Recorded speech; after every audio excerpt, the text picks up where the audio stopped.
Well, check it out, guys. We got our first major snowstorm in Salt Lake City on Thanksgiving Eve. So this is what we get up to this morning on Thanksgiving morning. Not a big fan of snow, but on Thanksgiving I really don't care that much because I'll be downstairs working in my electronics shop. But I want to show you right now I'll show you the part of the shop the part of my areas that I use about the least right now. This is where I do woodworking, or I will be doing woodworking. So I told you I'd gotten some equipment that I haven't yet used, and here's one of them. Here's my table saw. I got a Grizzly. I like their equipment. It's all imported. Sadly, if you want to buy American made in things like table saws, you're going to spend some big bucks, way more than I have. And so this thing is made in Taiwan. I'm actually pretty impressed with the quality. It's surprisingly good.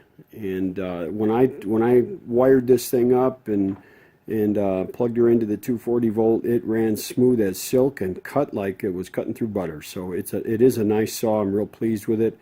I got a mobile kit for it because my shop is small. So when I use this table saw, what I will do is I'll pivot it out so I can work on it and have plenty of room.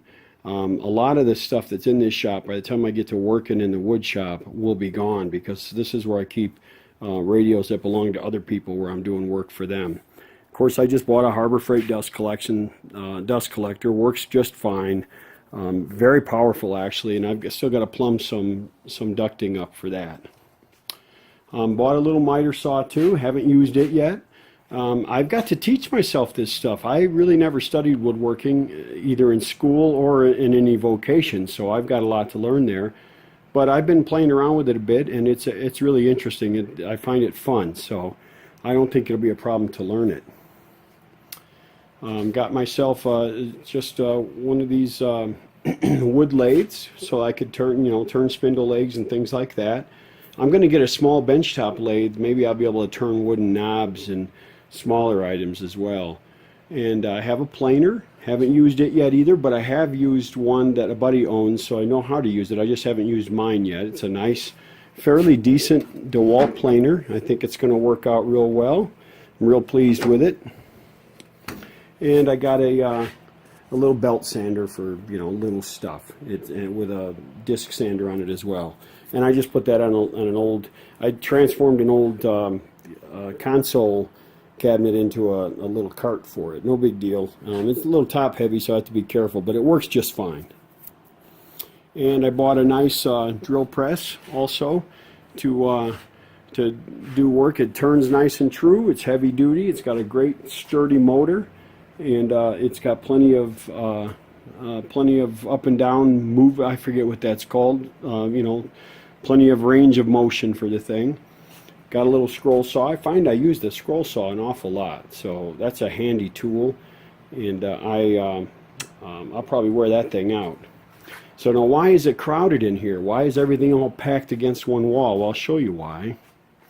What I have here are mostly, on the shelves anyway, these are some warehouse racks, pretty much like I showed you before in the downstairs ones. These are a little bit bigger, and I basically have I have stuff owned by other people sitting on these racks, and as I work through their projects and get their stuff done, this will all clear out and this will be space for me.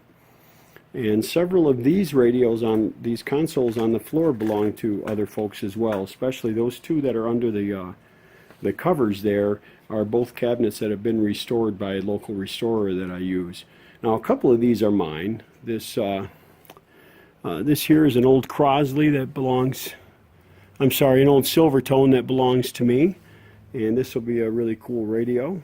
I look forward to it. It's kind of neat because it has this whole escutcheon here is mounted to the chassis, and this whole thing kind of pulls out, sort of like the earlier Atwater Kents did. This is an old Crosley that I'll be working on at some point. Nice, decent cabinet. It gives me plenty to work with. Here's an old Philco 461209, one of my favorites. I really like these. I did a project of one of these for someone else recently. It turned out real well. I was happy with it, so I'm going to enjoy working on mine. And I just picked this up the other day. This is an Atwater Kent model 480. It's in pretty good shape. The chassis is nice and clean. I mean, it's covered in dirt and stuff, but I mean, it's not rusty at all. The speaker's in good shape, and the cabinet's in decent shape. So I think this will be a worthwhile project. I'll probably have to re-veneer the top. I may be able to get away with gluing that, but I kind of doubt it because it's split in a lot of places. So you can kind of see it's a little bit rough. But other than re-veneering the top, I think this should be okay. And then here's an old Raytheon TV. I have no idea why I grabbed that. I paid 20 bucks for it. And the picture tube's good, but it's missing knobs and stuff, and it probably won't be the easiest thing to fix up, but I'll give it a shot. I hate to let anything die that doesn't need to. Here's, this belongs to me as well. This is a Zenith 8S661. Has belonged to me for some time. Somebody did some weird painting on it and so forth. I'll have to clean that up, but the chassis is nice, and the glass is intact, and all the buttons are in good shape, so that should be a worthwhile radio. And here that's an RCA television cabinet. I believe that's an RCA. Anyway, it's a TV cabinet. Way in the back there, I have an early Westinghouse with the lift-out television CRT. So the tuner and everything all sits in a chassis mounted rigidly in the cabinet, and the CRT is mounted to a tilt-out sort of box-like section that you have to lift the top on them, tilt the top up on the whole console, then tilt out the CRT, and then lay the top back down on it to keep the CRT from tilting back. So that'll be an interesting one to do. I wish I could show it to you now, but it's a little tough. I will do a video on that when I begin working on it. Have some miscellaneous odds and ends. I have a pretty good stash of record changers, mostly voice of music, but I have a couple of Admirals, some Calaros. I like some English-made Calaros, some Philco ones, whole bunch. I have others in another location as well. And just some test gear and stuff that I need to work on. A couple of tabletop radio projects that belong to other folks. So there's a real mishmash out here, and I'm going to get around to cleaning all this up so that I can utilize this space more efficiently for myself. And I've got a Scott 800B that I'm going to be doing for somebody here soon. Pretty intimidating project, but I'm going to give it my best shot. And that's buried back there as well, including its speakers. So that's sort of what the woodshop looks like. I picked up this lamp. I have no idea why. I might try to restore it. I have a friend that restores lamps. I might just give it to him. But so this is the woodshop part of my shop. And we'll take a step into the next room. Before I do that, take a look at those. I want to show you that ductwork, and I'll explain why here in a second.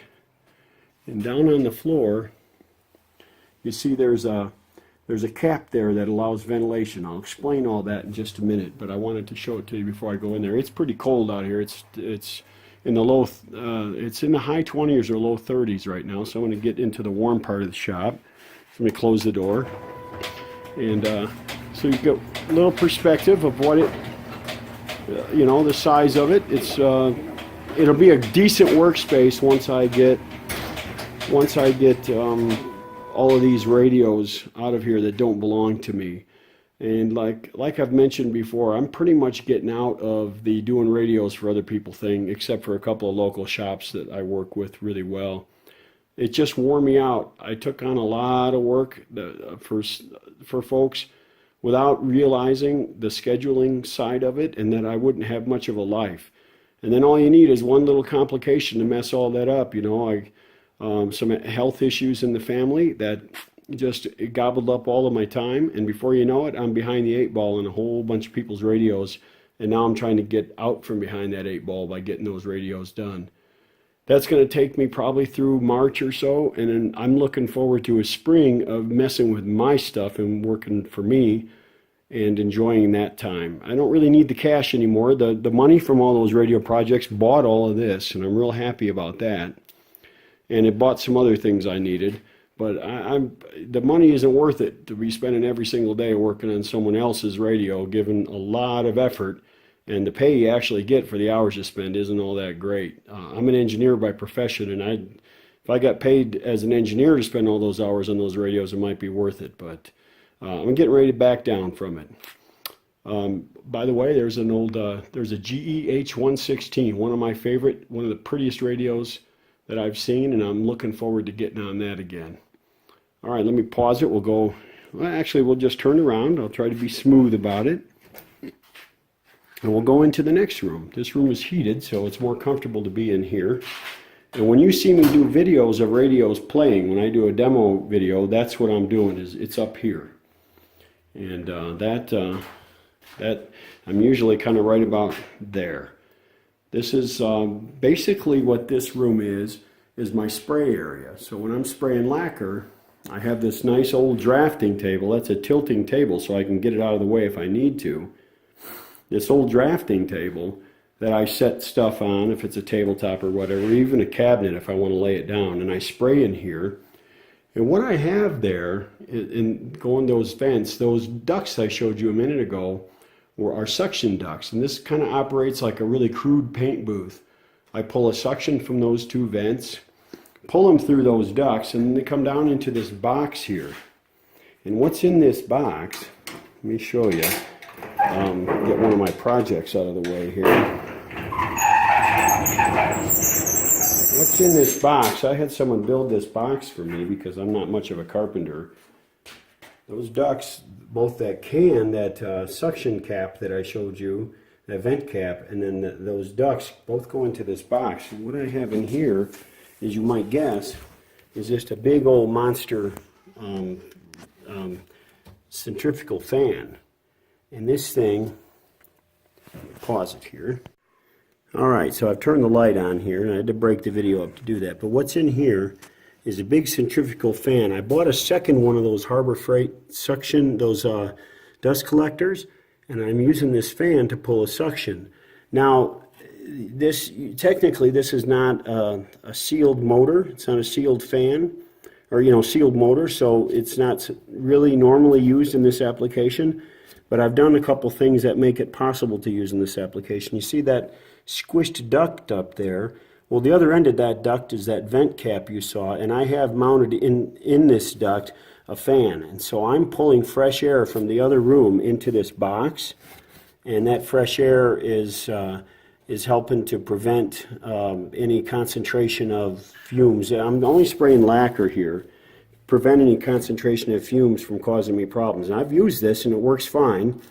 And I've gotten a pretty, I've done a really good job of pulling the lacquer out of the room so I don't get the resettling of the dry lacquer onto the workpiece. And that vent fan does a nice job of keeping not only the lacquer concentration inside this box really low, but it also provides cool air to keep that motor cool, because in a box that motor is going to warm up pretty good. But I ran it in the summertime, and yeah, the motor got warm, but it didn't get hot, and so it's going to do fine. Now that motor, the discharge for that motor just goes out the wall and goes into it's like a dryer duct, but it's not meant for a dryer. It's bigger. I have a nice big duct out, big those flapper discharges like you have on the side of your house for your clothes dryer. Well, I have a big one that works for this. It's it's like a little I don't know what it's called. It's got a little flap that closes when there's no air going. So that's what's going on here. I haven't painted it or anything yet. I wanted to try it out and make sure I didn't need to change it before I did any of that. But it does a decent job, so I do need to put a couple latches on this door. Right now they're just magnetic catches. That's not working too well, so I'll put a couple latches on it. But other than that, it's working great. You've all seen, if you watch my videos, this Philco fridge. I'll just give you a little peek at what I got here. Got a washer that I'm going to talk about it in a future video, so I don't want to go into it too much right now. I have exit. I can get out to the backyard. I'll show you my view here. I think this is pretty cool. This is one of the reasons I bought this house. This is out my backyard. Got a real nice vista, and from the kitchen of the house and from the living room of the house, the family room of the house, we can see about half of the valley. It's beautiful. So I'm looking east right now, and these are the Uinta Mountains I'm looking at, the Wasatch Front along the valley of the east side of the valley of the Salt Lake Valley. So we got a pretty nice view. It's a pretty simple, ordinary house, but we bought it partly for the view and partly because it was close to my job. So this is what I have to work with. It's kind of nice in the summertime to open that door and look out and see those mountains. I like that. Even though I didn't grow up in the mountains, I like seeing them. I am set up with nice facilities. I have, I have hot and cold water in here with drainage and everything, and my air compressors are in the garage part, but I've run my piping into here so I can use compressed air in here without having to put up with the nasty the sound of the compressor running all the time.